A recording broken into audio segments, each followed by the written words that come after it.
Hello guys. यदि आपको कोई अचानक से यह पूछे कि मार्च में कितने दिन होते हैं, जून में कितने दिन होते हैं या अगस्त में कितने दिन होते हैं, तो निश्चित रूप से आप कुछ क्षण के लिए ज़रूर सोच में पड़ जाएंगे। सोचने के बाद ही आप जवाब दे पाएंगे। तो चिंता करने की ज़रूरत नहीं है दोस्तों। आज मैं एक ऐसा वीडियो लेकर आया हूँ जिसको देखकर आप बहुत ही आसानी से वर्ष के 12 महीनों में कितने कितने दिन होते हैं याद रख सकते हैं। तो चलिए आज के इस वीडियो को शुरू करते हैं। आप यहाँ देख रहे होंगे कि मुट्ठी का चित्र बना हुआ है।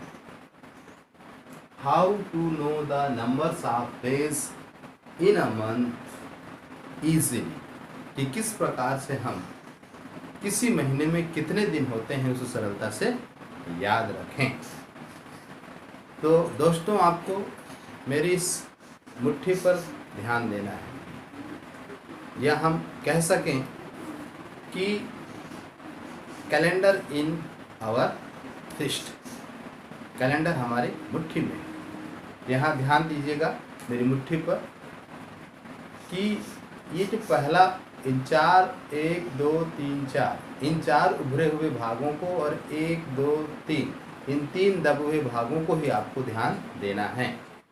ये जो पहला उभरा हुआ भाग है वो जनवरी, उसके बाद जो पहला दबा हुआ भाग है वो फरवरी, और उसके बाद जो दूसरा उभरा भाग है वो मार्च, फिर दूसरा दबा हुआ भाग वो क्या हो जाएगा अप्रैल, और उसके बाद फिर तीसरा उभरा हुआ भाग होगा मई, और उसके बाद फिर तीसरा दबा हुआ भाग जून, और चौथा उभरा हुआ भाग होगा जुलाई।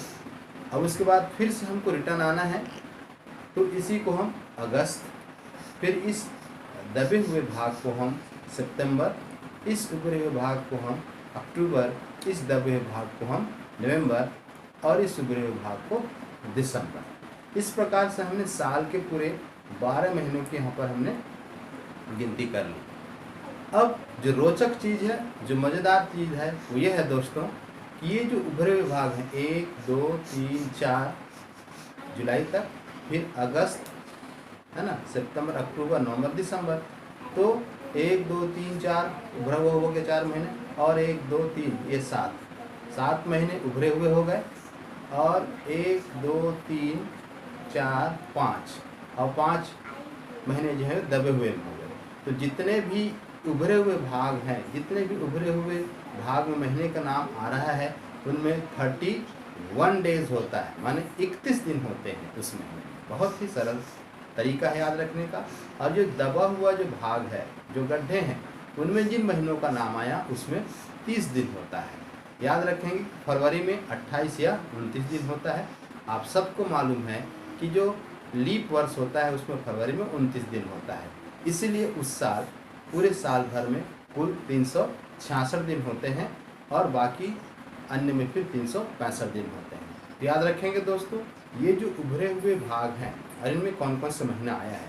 उभरे हुए भाग में क्या आया है? जनवरी, मार्च, मई, जुलाई, अगस्त, अक्टूबर, दिसंबर।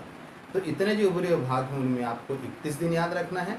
और ये जो दबे हुए भाग आए हैं अर्थात फरवरी, अप्रैल, जून,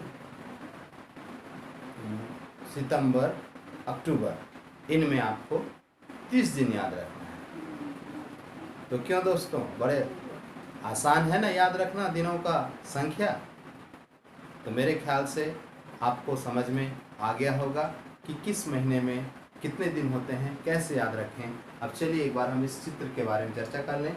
इसलिए देख लीजिए यहाँ पर आप जनवरी, दबे हुए भाग को फरवरी, फिर उभरे हुए भाग को मार्च, फिर दबे हुए भाग को अप्रैल, फिर उभरे हुए भाग को मई, उसके बाद फिर दबे हुए भाग को जून, फिर उसके बाद ये उभरे हुए भाग जो है उसको जुलाई, फिर हम रिटर्न होंगे ये उभरे हुए भाग को हम अगस्त, फिर ये जो दबे हुए भाग है उसको सितंबर, फिर उभरे भाग को अक्टूबर, फिर दबे भाग को हम नवंबर और फिर उभरे भाग को हम दिसंबर कहेंगे। इस प्रकार से मैंने पहले आपको बताया कि जितने भी उभरे हुए भाग आ रहे हैं महीनों के नाम के साथ, उनमें 31 दिन है, और जो दबे हुए स्थान पर महीनों के नाम आए हैं उनमें 30 दिन है। देखिए आसानी से, जनवरी में 31 क्योंकि ये उभरे हुए भाग में आ रहा है, और दबे हुए भाग में फरवरी आया तो 28 से 29 है। उसी प्रकार मार्च में 31, अप्रैल में 30, मई में 31, जून में 30, जुलाई में 31, अगस्त में 31, सितंबर में 31, सितंबर में 30, अक्टूबर में 31, नवंबर में 30 और दिसंबर में 31। इस प्रकार से हम अपनी मुट्ठी का इस्तेमाल करके साल के 12 महीने में किस किस महीने में 31 दिन और किस किस महीने में 30 दिन होते हैं आसानी से याद रख सकते हैं। तो मुझे आशा है दोस्तों कि आप सबको बहुत ही आसानी से समझ में आ गया होगा कि किस प्रकार हम किसी महीने में कितने दिन होते हैं उसे आसानी से याद रख सकें। Thank you. Please like my channel and subscribe my channel.